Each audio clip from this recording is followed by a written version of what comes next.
Selamat pagi, Shalom Bapak Ibu, puji Tuhan. Pada pagi hari ini saya senang bisa menyapa dan berjumpa dengan saudara. Untuk pagi ini kita bersama-sama merenungkan firman Tuhan. Dan pagi ini saya ingin mengajak setiap kita belajar sebuah tema yang menarik, yaitu eutanasia boleh atau tidak? Nah, kita akan temukan jawabannya tentu dari sudut pandang Alkitab. Dan saya tidak akan membahas dari sudut pandang di luar firman Tuhan. Nah, mari pagi ini kita akan membaca di dalam Ulangan pasal 27 ayat 24a. Demikianlah firman Tuhan. Terkutuklah orang yang membunuh sesamanya manusia dengan tersembunyi. Bapak Ibu, ada sebuah kisah nyata dan kisah yang tercatat di beberapa media cetak dan media elektronik. Ada seorang suami yang meminta Timotius untuk melakukan tindakan memberikan suntikan mati kepada istri yang ia cintai. Hal ini dilakukan karena sang istri mengalami keadaan koma berbulan-bulan lamanya di rumah sakit dan tidak menunjukkan adanya perkembangan atau tanda-tanda kesembuhan pasca operasi sesar yang dialaminya. Itu sebabnya sang suami meminta izin agar pengadilan memberikan sebuah izin atau meluluskan permintaan si suami tersebut. Dan apa yang terjadi Bapak Ibu? Tentu hal ini menimbulkan reaksi. Ada yang pro dan ada yang kontra.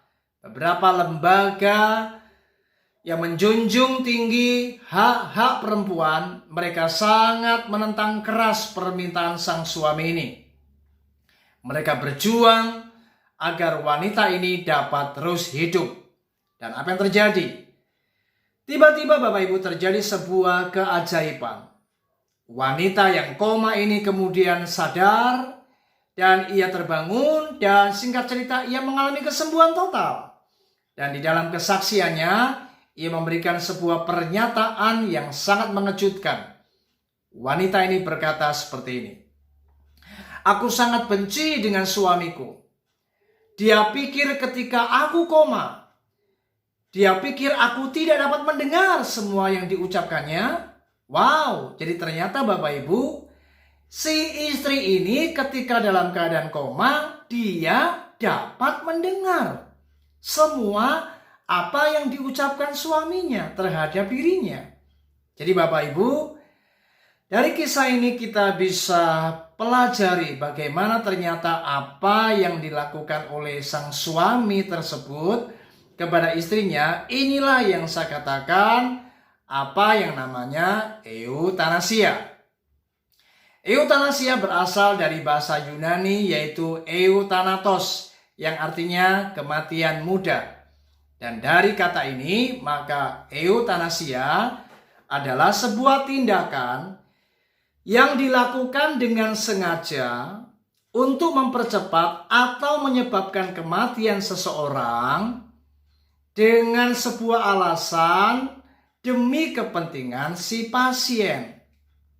Dan eutanasia ini ternyata bisa dilakukan dengan persetujuan si pasien atau tanpa persetujuan si pasien. Dan biasanya dilakukan dengan cara menyuntikkan suntikan yang akan menyebabkan si pasien mengalami kematian. Atau juga bisa saja dilakukan dengan cara mematikan mesin atau menghentikan mesin yang ada di sekitar si pasien agar si pasien ini kemudian mengalami kematian secara perlahan-lahan. Dan masih banyak lagi Bapak Ibu cara-cara yang dilakukan untuk tindakan eutanasia tersebut. Nah, jika kita sebagai orang beriman Bapak Ibu, sekarang pertanyaannya, eutanasia ini boleh atau tidak? Dan pada pagi hari saya berkata, apapun alasannya, eutanasia adalah sebuah tindakan pembunuhan di hadapan Tuhan. Mari kita harus takut akan Tuhan Bapak Ibu. Karena firman Tuhan dengan jelas berkata, terkutuklah orang yang membunuh sesamanya manusia. Bahkan firman Tuhan juga dengan tegas di dalam 10 perintah Allah berkata, jangan membunuh. Jadi saya berkata pada pagi hari ini, apapun alasannya, dipandang dari sudut apapun, ingat kita harus belajar taat kepada firman Tuhan. Karena sebenarnya yang mempunyai otoritas untuk menghilangkan nyawa seseorang adalah Tuhan. Tuhan adalah Allah yang punya otoritas penuh. Dia berdaulat penuh atas kematian seseorang. Sebab dialah yang menentukan kapan seseorang meninggal atau kapan seseorang mengalami kematian. Itu sebabnya saya berkata pada pagi hari ini, tidak seorang pun yang berhak untuk menentukan atau tidak seorang pun yang diizinkan untuk mengambil tindakan untuk menghabisi atau menghilangkan nyawa seseorang. Itu sebabnya mari pada pagi hari ini Bapak Ibu, kita harus sadar bahwa tindakan eutanasia adalah tindakan yang tidak dibenarkan di hadapan Tuhan.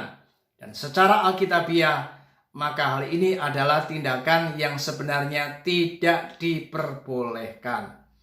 Mari Bapak Ibu kita harus percaya di dalam situasi tertentu kita tidak tahu. Ketika seseorang dalam keadaan menderita, ketika seseorang dalam keadaan ia sakit, atau mungkin mengalami keadaan yang koma, kita tidak tahu apa di balik semuanya itu. Kadang kita sebagai manusia juga sangat sulit memahami. Tapi kita harus percaya di balik semuanya itu ada rencana Allah. Ada rencana Tuhan yang terbaik. Sebab Allah turut bekerja dalam segala sesuatu. Perhatikan kata-kata ini. Untuk mendatangkan kebaikan bagi kita. Jadi kita harus percaya. Apapun yang terjadi, di situ pasti ada rencana Tuhan. Itu sebabnya mari apapun kita harus tetap berserah. Kita harus tetap belajar percaya bahwa Tuhan di atas segala sesuatu. Jangan mengeluh, jangan memberontak, jangan protes dengan Tuhan, jangan menyalahkan Tuhan. Dan mari kita harus belajar mengucap syukur dan tetap percaya. Di balik semuanya ini, Tuhan itu baik dan Tuhan pasti punya rencana. Itu sebabnya mari Bapak Ibu, jangan pernah melakukan tindakan eutanasia. Karena tindakan ini adalah tindakan pembunuhan di hadapan Tuhan.